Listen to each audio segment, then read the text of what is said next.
Olá, bem-vindos ao podcast Decides Tu, um podcast sobre desenvolvimento pessoal e literacia financeira, onde partilho consigo a experiência e o conhecimento tanto dos nossos convidados como a minha. Eu sou o Eugênio Dodono e este é o podcast Decides Tu.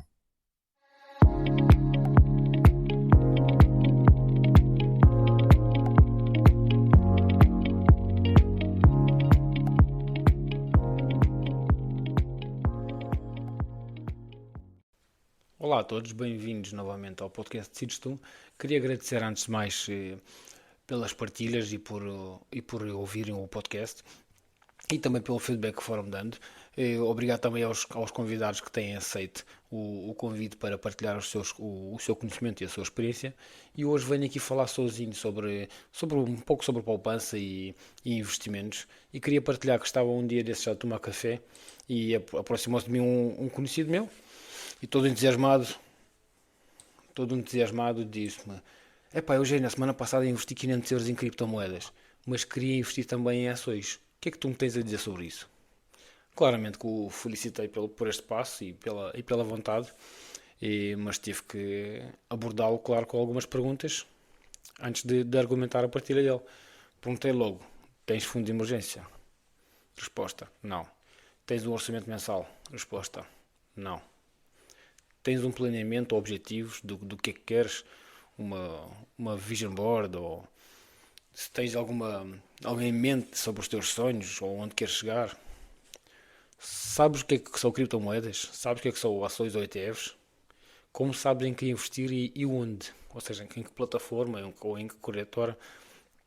Bem, deixei um bocadinho a gaguejar, não é?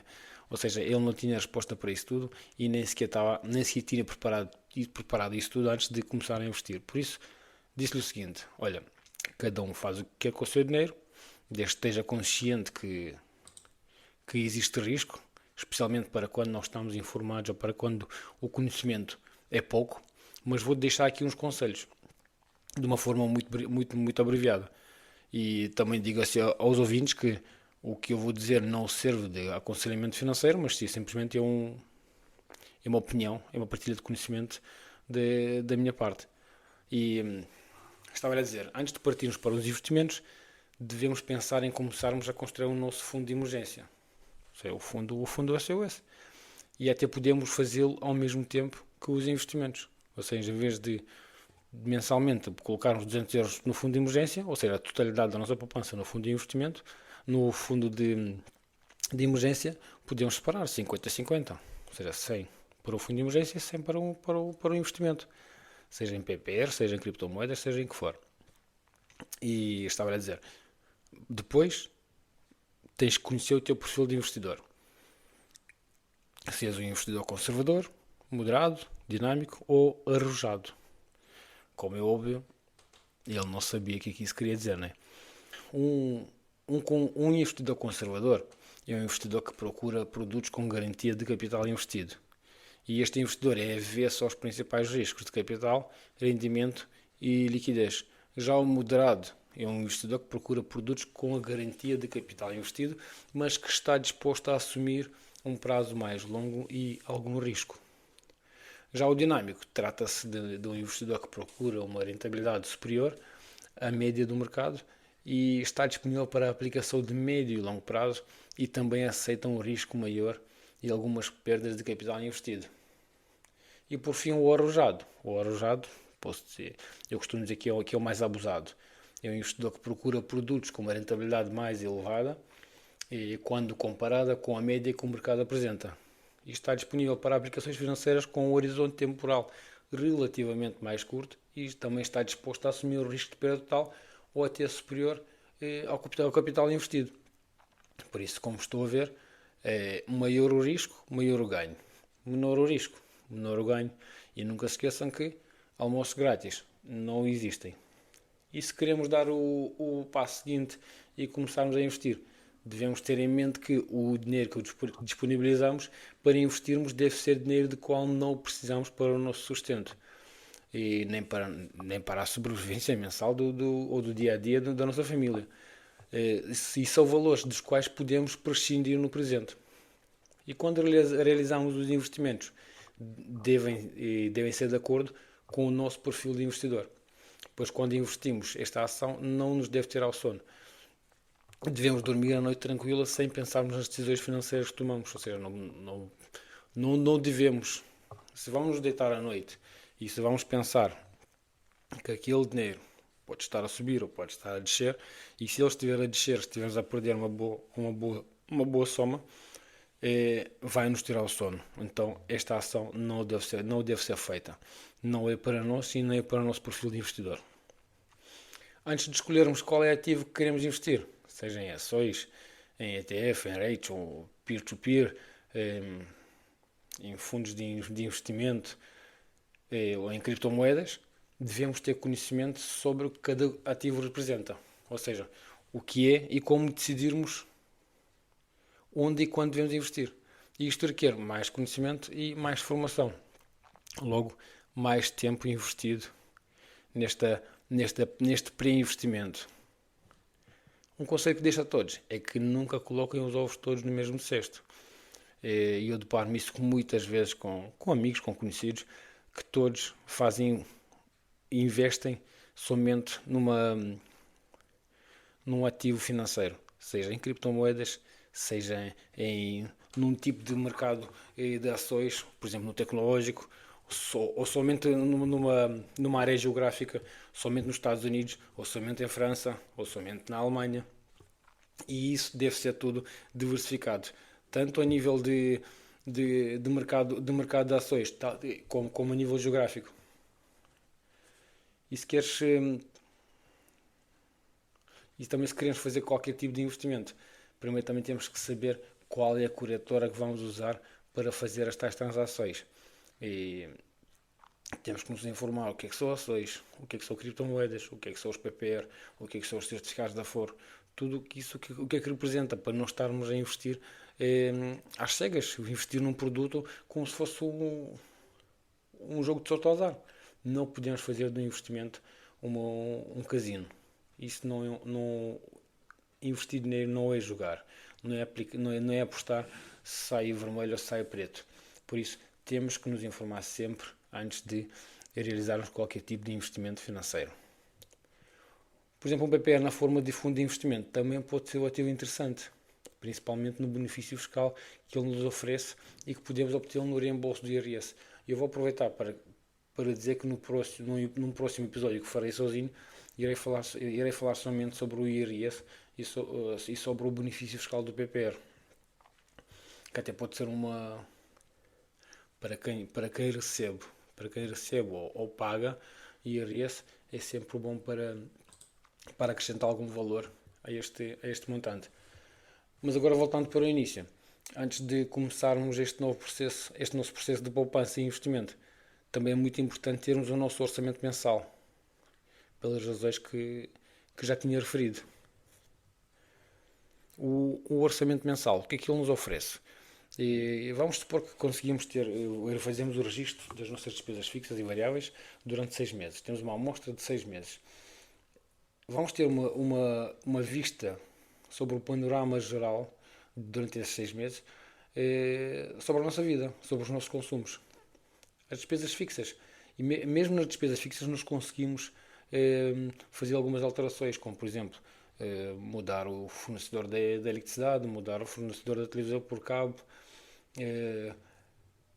renegociar alguns créditos.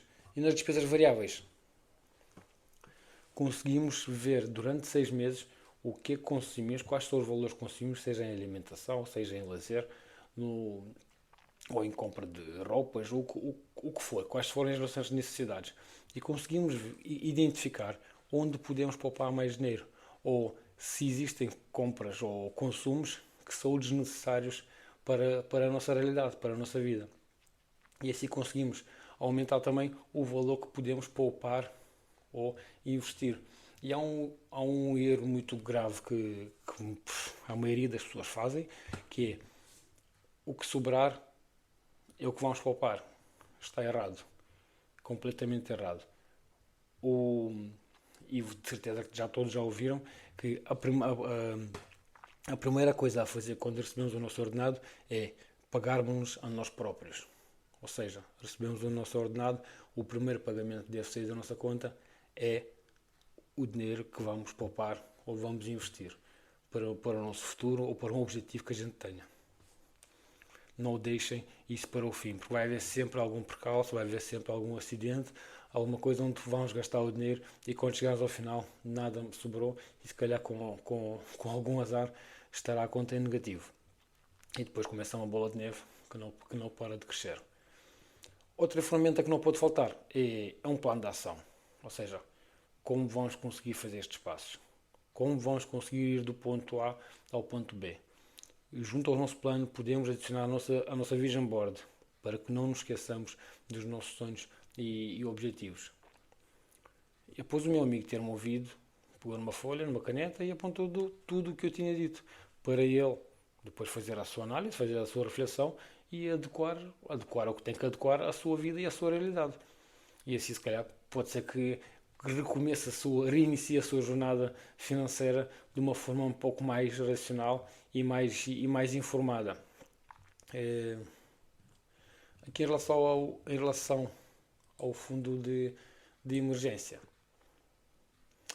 queria dizer que começar a poupar é sempre uma decisão financeira muito inteligente e extremamente vital. E pode ser feita de várias maneiras. Por exemplo, vou dar aqui uns breves exemplos. Então vou-vos apresentar então, a fórmula do sucesso, a fórmula para poupar e ganhar mais dinheiro para o nosso futuro ou para qualquer objetivo que nos tenhamos proposto.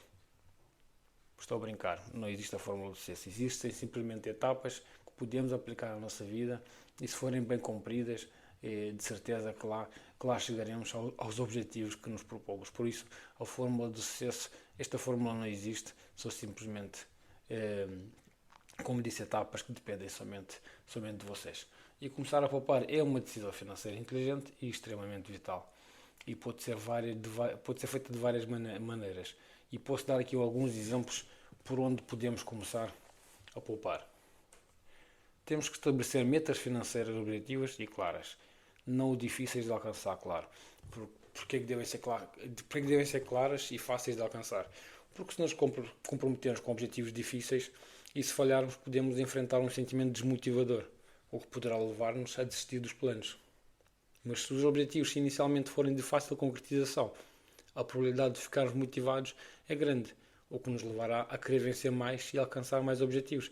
Basicamente começamos com mais leve e começamos a educar-nos para depois podermos passar para objetivos mais difíceis. Isso é igual para quem começa a correr. Começamos a correr 2, 3 km e depois passar algum tempo começamos a aumentar um nível de exigência para 10 km, 15 km, também a maratona e assim sucessivamente. Temos que determinar porque estamos a poupar dinheiro ou para quê. E isso pode incluir poupar para um fundo de emergência, para dar entrada para uma casa, para fazer uma viagem ou começar uma carteira de investimentos a longo prazo, por exemplo. Um orçamento. É obrigatório termos um orçamento escrito, feito por nós e partilhado com os restantes membros da família. E no nosso orçamento mensal temos que incluir todas as nossas despesas fixas e variáveis, como já o tinha referido, e também todos os nossos rendimentos. O orçamento mensal é muito importante que faça parte dos nossos bons hábitos e que o tenhamos sempre presente e seriamente preenchido.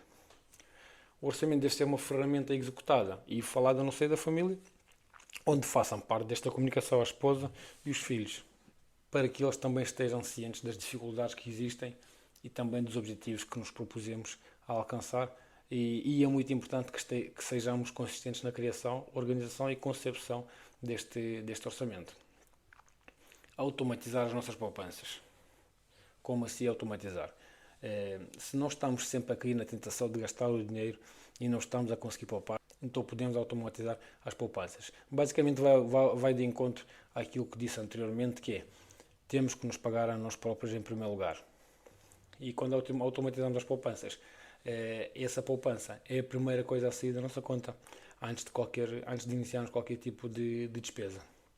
Um erro muito comum entre as pessoas é que só poupam o que sobrar no final do mês. Então, ao automatizar as nossas poupanças, é criarmos uma ordem automática que a data que nós estabelecemos, o dinheiro será retirado da nossa conta, seja para uma conta à parte onde não tens mais fácil acesso, seja para um fundo de investimento ou para um PPR.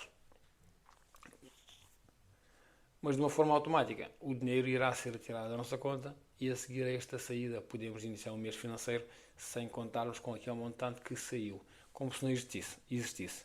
E grão a grão, irá a galinha encher o seu papo. Reduzir as despesas desnecessárias. Quando tivermos o orçamento mensal preenchido, com uma amostra de pelo menos 3 meses, teremos um panorama geral sobre a forma como consumimos e gastamos. Assim poderemos nos debruçar sobre as nossas despesas fixas e variáveis e encontrar nichos que possam ser eliminados ou diminuídos. Vou exemplificar de forma muito simples. Eu mudei de fornecedor de eletricidade em meia hora ao telefone enquanto estava a almoçar. Fiz a simulação na internet, pois existem páginas que comparam os preços dos fornecedores. Liguei para o fornecedor que mais me interessou e em meia hora fiz a alteração de contrato entregando somente os dados que me pediram e assim tive uma poupança mensal de 25 euros, em média, o que no final representou cerca de 300 euros.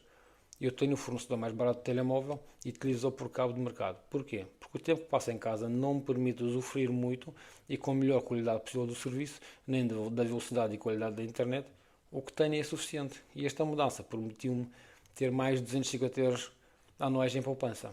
Como estou a ver, em duas pequenas mudanças que me levaram a estar ao telefone uma hora, consegui ter 500 euros no final do ano. A estratégia de não gastar passa sempre por nos interrogarmos se o bem que queremos comprar é mesmo necessário e se vai ter a utilidade máxima da nossa parte.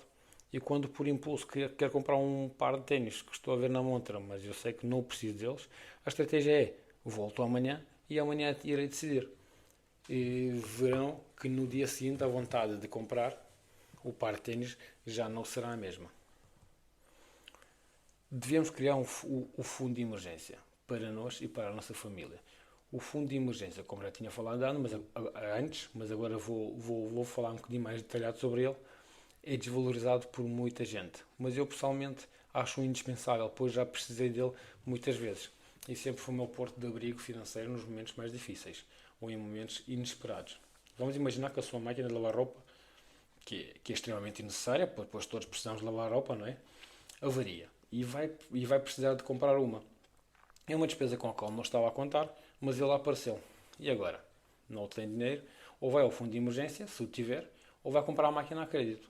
O crédito é mesmo uma armadilha da pobreza. É fácil, é rápido e é sem chatices. Pelo menos por enquanto. Mesmo que o crédito seja sem juros durante 6 meses, se já não consegue aumentar com o seu orçamento mensal, vai juntar mais um crédito às despesas variáveis. E se tiver mais um imprevisto individual pelo caminho, como por exemplo um problema de saúde que não é possível esperar, vai novamente recorrer ao crédito, certo?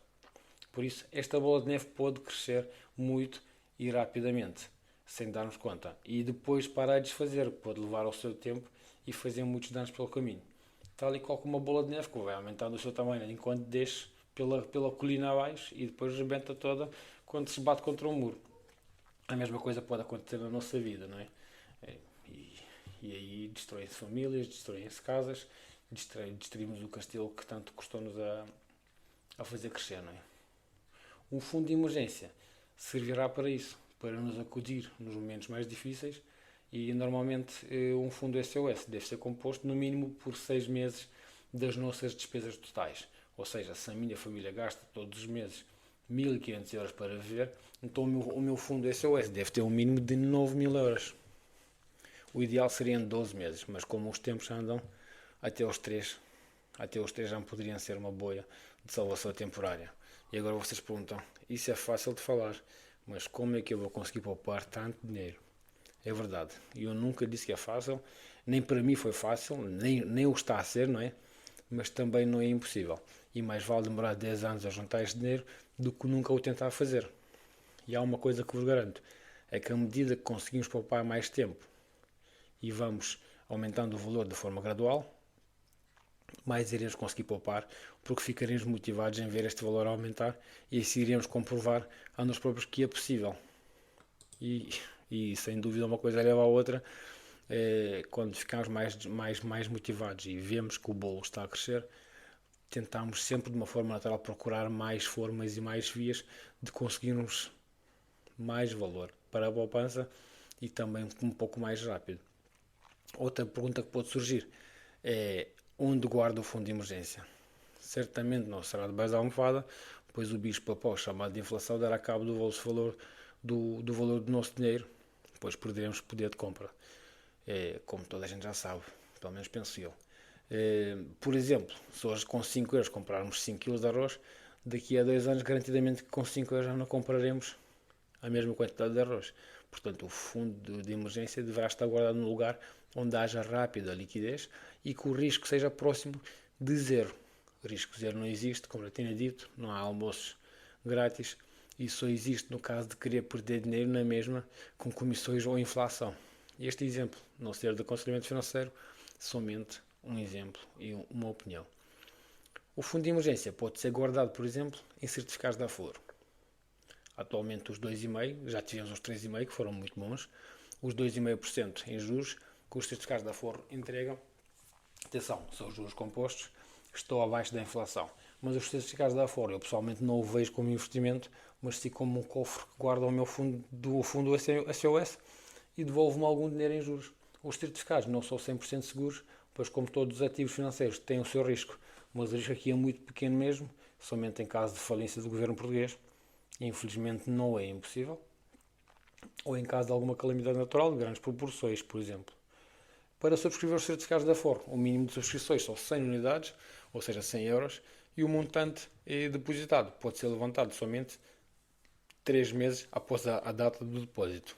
O levantamento e a subscrição pode ser feito pela internet, no aforo.net, e quando realizarmos algum levantamento, o mesmo fica disponível na nossa conta em 2 dias. Atenção, mas a abertura da conta, a abertura e a primeira subscrição dos certificados deve ser feita nos balcões CTT. Neste momento acho que o Governo já ia assinar um contrato com o banco, não sei se me engano ou não, Banco Inter, acho eu, onde já podem, ou Inter ou BIC, não me recordo. Sei que há um banco que fez o acordo, o protocolo com o Governo, para também começar a gerir e a fazer subscrições de certificados de Aforo. Mas temos que tentar evitar dívidas desnecessárias. Todos estes passos fazem parte de um processo, fazem parte desta fórmula de sucesso e cada passo depende um do outro. Não podemos fazer um sem fazer o outro. Por isso, temos que nos focar no nosso orçamento, que foi definido por nós, sozinhos ou em família, e não deixar que as tentações tomem conta das nossas emoções, evitando despesas e consumos emotivos ou não racionais. O mesmo acontece com as dívidas que contraímos. O ideal é não termos qualquer dívida, mas se não conseguimos comprar, por exemplo, uma máquina de lavar roupa a pronto pagamento e temos a opção de comprar a crédito de curto prazo, é óbvio que a máquina é um bem essencial e temos que a comprar. Mas temos que fazer o máximo esforço de liquidar este microcrédito o mais rapidamente possível e tentar comprar o bem com as campanhas que as financeiras fazem quando a liquidação mensal é feita sem juros. Mas há dívidas boas e há dívidas más. As dívidas boas podemos considerar as dívidas que nos trazem benefícios e também retorno financeiro, como por exemplo financiarmos uma formação, uma certificação, um curso, um carro que nos permita aumentar o nosso rendimento mensal, ou um computador que é usado para ter mais rendimento, ou mesmo um frigorífico. Eu pessoalmente considero uma dívida boa, pois é um bem extremamente essencial do qual precisamos.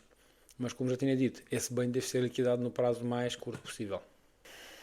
De uma forma geral e sucinta, há que seguir certas regras para evitarmos de uma forma natural dívidas desnecessárias, tais como fazer um orçamento mensal para controlar os gastos e garantir que as suas despesas não excedam tanto os seus rendimentos como o objetivo proposto, priorizar sempre as suas necessidades sobre os seus desejos, antes de realizar uma compra, refletir se a compra é necessária, poupar uma porcentagem do seu rendimento, sempre que possível, pagar na íntegra a compra de bens mais caros, evitando assim a utilização de microcréditos, a poupança da porcentagem do nosso rendimento. O mínimo aceitável deve ser 10% dos nossos rendimentos que devemos poupar ou investir. Mas para quem quiser começar e não ter muito o balão de oxigênio que tem disponível não é grande, começar por baixo já é um passo, já é uma vitória. Antes de comprarmos qualquer artigo, Devemos comparar os preços através de plataformas disponíveis na internet. Devemos avaliar também o custo-benefício. Devemos ponderar se o custo de um artigo é justificado pelo valor que vai receber dele a longo prazo. E, por fim, devemos estar sempre atentos aos nossos gastos e criar o hábito de analisarmos regularmente o nosso orçamento para podermos identificar áreas onde possamos reduzir custos e mesmo eliminar de vez. Portanto, fica aqui alguma partilha de conhecimento e de opinião. Volto a frisar aqui um disclaimer: isto não é nenhum aconselhamento financeiro, é simplesmente a partilha de uma opinião pessoal. Qualquer dúvida, não hesitem, por favor. Deixem o vosso comentário, façam a vossa partilha, deixem o feedback, coloquem as perguntas que acharem pertinentes.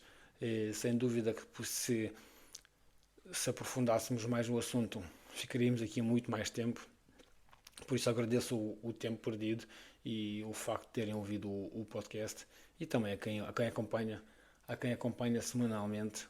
Para mim é sempre muito bom e empoderador. Obrigado por ouvirem o podcast. Por isso, até breve e comecem a poupar e investir também. Se gostou deste episódio, considere partilhá-lo com amigos, familiares e colegas, que também possam conhecer as partilhas de experiência e conhecimento. A sua ajuda na divulgação do nosso trabalho é fundamental para alcançarmos mais pessoas e impactar positivamente as suas vidas. Encontramo-nos no próximo episódio. Até lá, continua a aprender, crescer e a prosperar.